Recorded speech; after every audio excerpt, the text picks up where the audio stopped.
Hi again, everyone. It's Darius Bucher. I'm the owner of Integral Forest Management and also the Canadian representative for RTI, the makers of Teabag fertilizer. So in the past couple of videos that I produced, I was reviewing trees that had been fertilized at the time of planting in site prep ground. Just like those trees in the site prep ground, they would have been all fertilized at the time of planting with Chilcotin paks, 17, 5, 7, 10 gram Teabags. And the trees that I'm going to review today will have been treated exactly the same. Now, some people question, they say, sure, it's fine, it can work in site prep in perfect ground like that. But what about raw planting?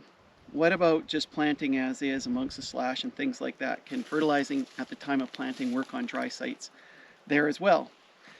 So today, in order to demonstrate that, I'm at the Gustafsen Lake Fire near 100 Mile, BC. It's also in the IDF, just like the other sites that I reviewed.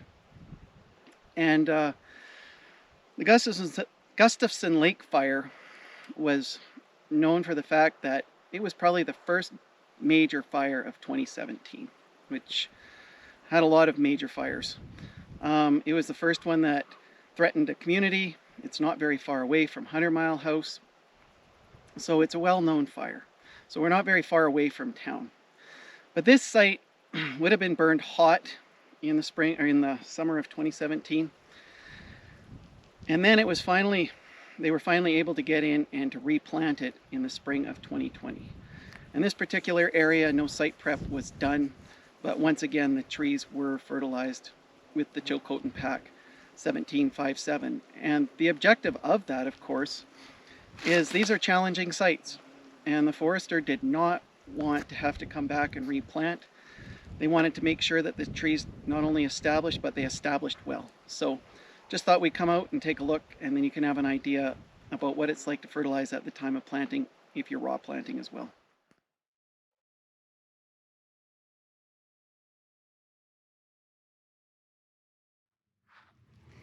Of course, when I'm on these sites, I always like to give you a little bit of a tour, a little bit of a walkabout, show you some trees.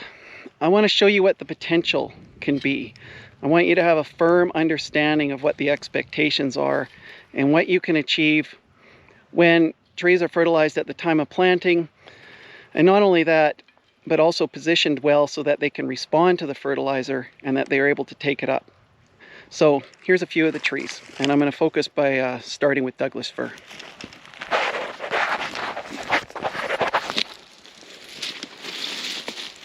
Here's a fir tree.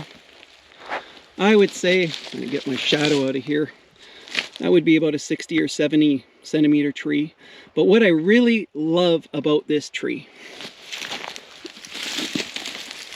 is the caliper. And it is significant, it's huge, nothing's going to take this tree out. It's a solid tree. So once again, what I was talking about before with fertilizing at the time of planting is you're wanting to set up your trees to perform not just year one, but for the long term.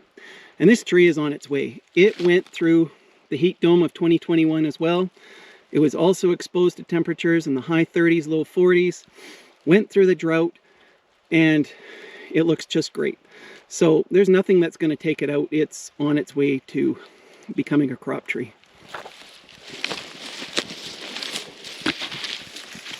Here's another fir.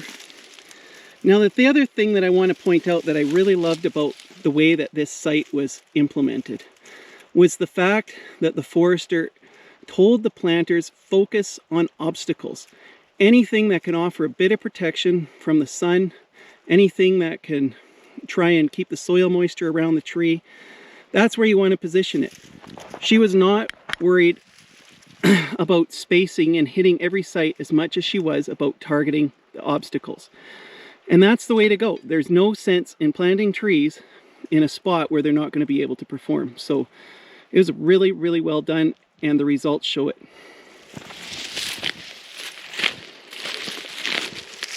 Here's another tree. I mean, planters didn't have a ton to work with. Try and get my shadow out of there again. As far as an obstacle is concerned, but they did get it behind a log. a small one at that, but it would also help to preserve moisture in the soil around that seedling. Here's another fir seedling. Just look at the size of the crown. That's the other thing that I really want to point out about fertilized trees, especially your Douglas-fir, is the crown size.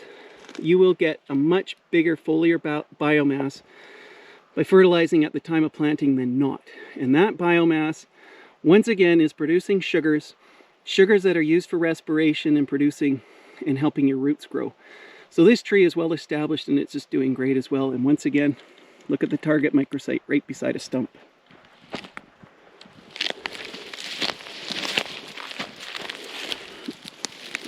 Here's another one. Beautiful tree, right behind a log, really well positioned. And once again, the caliper. This is a really sturdy little tree. These trees are not going anywhere. You're going to have an excellent stand one day. So if you position the trees well and you're able to get soil moisture to that seedling and get it well established year one, it's off to the races. You don't have to think about them again until you come back to harvest. Here's something that I need to show you. This is just brilliant planting. Love it. Excellent implementation. There's a log. I'm facing to the south. Here's your fir tree. It was shaded by the log during its first year of implementation. Maybe 1.5 meters away. There's another one. Is anybody going to complain that they're too tight when they're crop trees? And there's another one. Just another 1.5 meters away. This one a little further. There you go.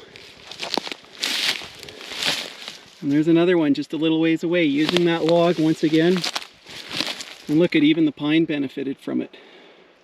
So really well done. This goes to show you that if you plant smart and that you put your trees in a position where they're shaded, even if you're raw planting, you fertilize at the time of planting, what a result you can get. Okay, so I just thought I'd take a look and see what's going on underground with regards to this fertilized tree, just to give you an example and see how the roots are developing. But just something before I do that I want to point out, and I've talked about the stem before, but nice thick stem. This tree is not going to get pushed over by anything. But the other thing to really focus on, look at the foliar biomass. There is your engine for the future. What you see now is just a small portion of what's going to come. You can just imagine this entire crown with all these little branch tips are all going to expand out again next year. And what a healthy, vigorous tree this is going to be. So I will do my best not to do any damage to it, but we'll give her a shot. See what's going on underneath here. Certainly don't want to damage a tree that looks this good. But you don't dig any trees up and you don't learn anything either. See if we can find the fertilizer as well.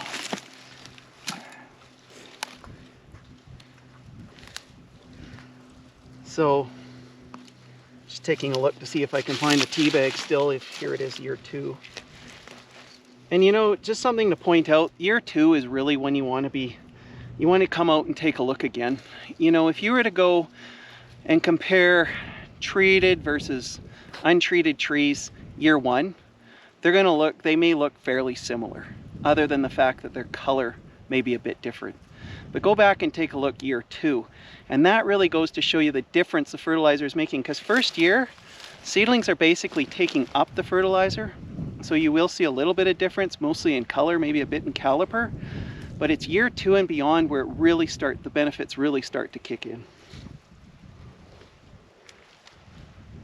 So it's a bit trickier as time goes on to find fertilizer, but it is obvious to me that it was here.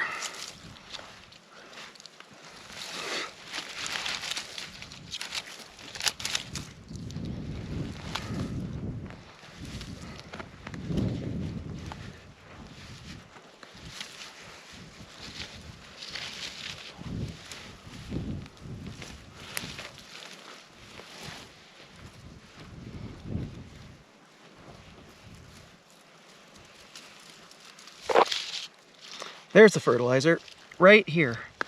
Beautiful. I don't know if you can see that, but you see a bit of the yellow prills. Perfectly executed again, perpendicular to the tree, just barely touching at the tip of the plug. Well placed so the tree can get it right away. It's not waiting a long period of time to try and extend roots. It doesn't have time for that. It needs to get those nutrients ASAP to develop its root system before those hot summers come in year one.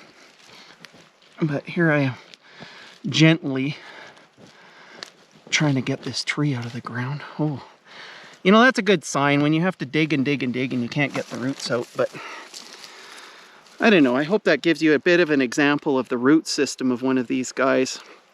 You can see the caliper. I mean, it's a beautiful little seedling, and you can only imagine what this is going to develop into over time. It is well established, it's captured the site, it's on its way. So these are the benefits that I would expect from fertilizing at the time of planting your Douglas fir.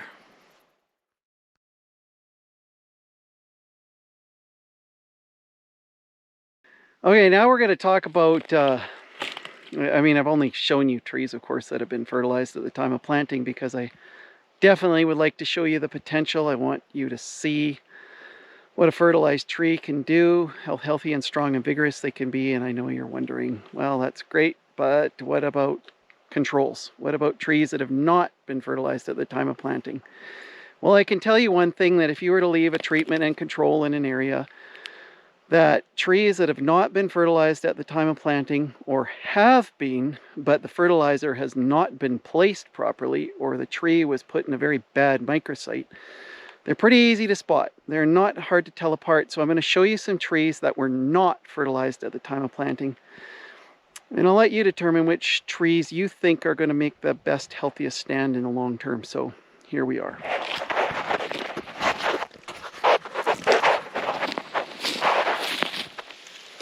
Here's tree number one. It's not bad. I mean, it's alive. It's going to pull out eventually. But when you compare the caliper of this tree and the size, the color, the foliage biomass with the trees that were fertilized at the time of planting, there's no comparison. And look at this little bottle brush leader. But, I mean, you can't expect a whole lot. I mean, nutrition is definitely something that takes time for Douglas fir to obtain as they establish their roots and mycorrhizal relationships. So you don't want them to miss a beat. You don't want them to be set back. You want them to get going, and get going quickly. But the other thing to notice, just look at the yellow foliage. They glow in the dark. It's pretty obvious when a Douglas fir has not been fertilized.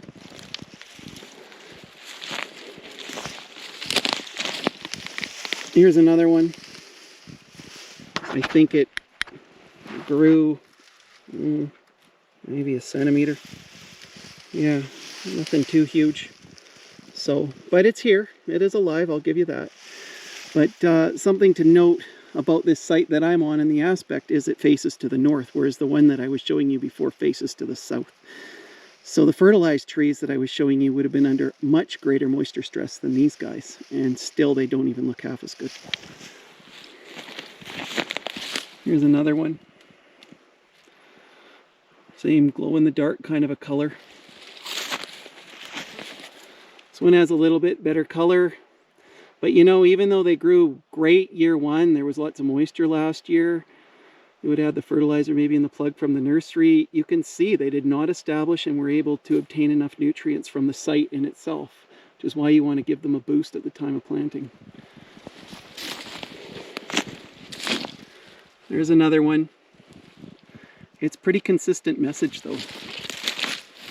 Try and go around so you can get some better light on it.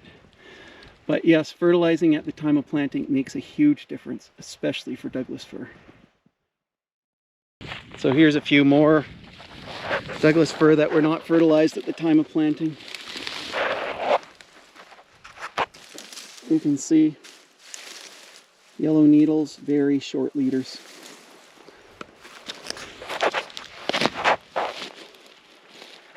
Same thing with this guy. Very easy to spot.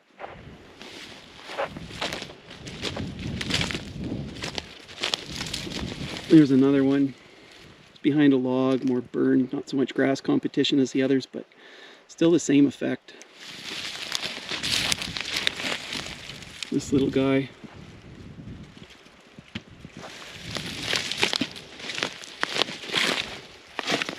This one. And just once again, if you had any kind of competition, and these guys will, look at the aspen that's coming in. How is this seedling have any hope of matching that aspen competition if it was thick? It wouldn't. You'd end up having to rescue it. And look at its little, it's fairly stiff, but nothing like the caliper on the other side. So always something to think about, what's coming in the long term. Okay, I just thought let's dig up a tree. Let's just see what one of these unfertilized trees looks like, you know, with regards to root extension. You know, it's quite obvious that they are exhibiting nutrition deficiencies, and that's not really too surprising considering how hot this site would have burned. Essentially everything would have been fried off. All your needles, a lot of your nutrients would have been gone. There's no duff left. And so they're basically left to bare mineral soil. So I thought, well, let's just take a look and see what's going on down below.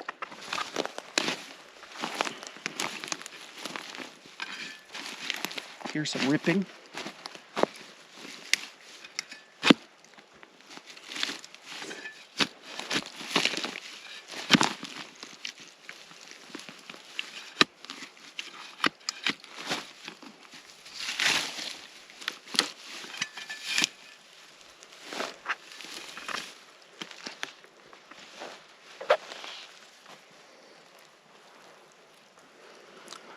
So you can see we have a bit of root extension. I looked at a couple of others and there was better root extension than this, but not great. In the soil down below here that I'm looking at, I don't know, just brown soil. There is no organic matter in it whatsoever. And there's some moisture, to be sure. Not a lot though. It was pretty hot over here as well. But certainly enough to keep a tree growing. But yeah, there's nothing here that's really going to... You can see why it's exhibiting this beautiful yellow color. It's not a surprise. Like I said, trees that are showing nutrient deficiencies and haven't been fertilized are easy to spot. Okay everyone, I just want to thank you again for taking the time to watch this video. I hope once again that you found it informative and it gives you a good idea of what your expectations are by fertilizing at the time of planting on sites that have not been site prepped or raw planted. Especially those after a forest fire, because there's an awful lot of forest fire ground that's going to need to be reclaimed or rehabbed in the next few years here. A couple of things that I want to summarize. If there was ever a tree species that I would want to put fertilizer on, it would be Douglas-fir.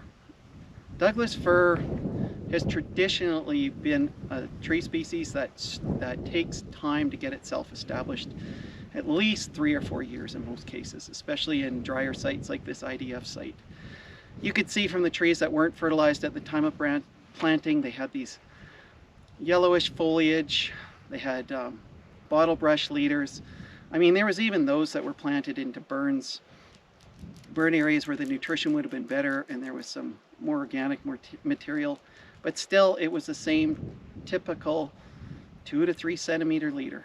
And if you get that for a couple of years and you've got thick aspen competition or some other brush coming in, or you have some other competitor or cows potentially stomping your trees, or more heat stress, drought, grass, whatever it is, you don't have time for your fir to sit around and get themselves established.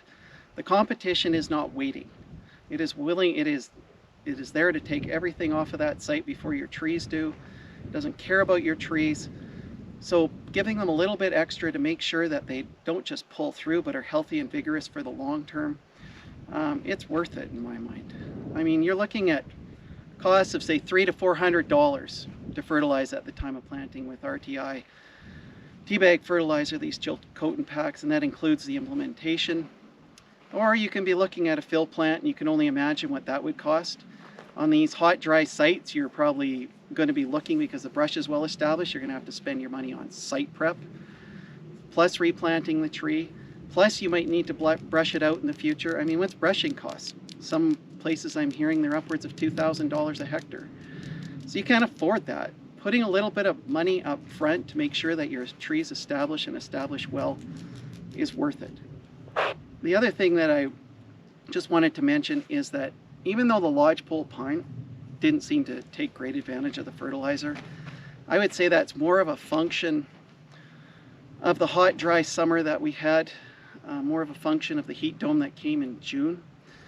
If you have moisture available, lodgepole pine, yellow pine, it doesn't really matter what the species is, they'll all take advantage of the fertilizer. But once again, they need to be placed into circumstances and conditions in a microsite that is going to allow them to take advantage of that fertilizer. Once again, we had good establishment, whether it was raw planted with fertilizer or without. I think you're looking for the long haul, and what's going to produce your better stand is pretty obvious. I would not, once again, be wanting to be hopeful on trees that had not been fertilized to make it through all the stuff that they're going to make it through. We know from history that the IDF may come out well stocked at the very beginning after planting, but as time goes on, that stocking drops off. And a big reason for that is trees just aren't strong and vigorous enough to take the tests of time. So once again, I just want to thank you for watching, and if you have any questions, please feel free to contact me at integralfm@telus.net. Thanks again.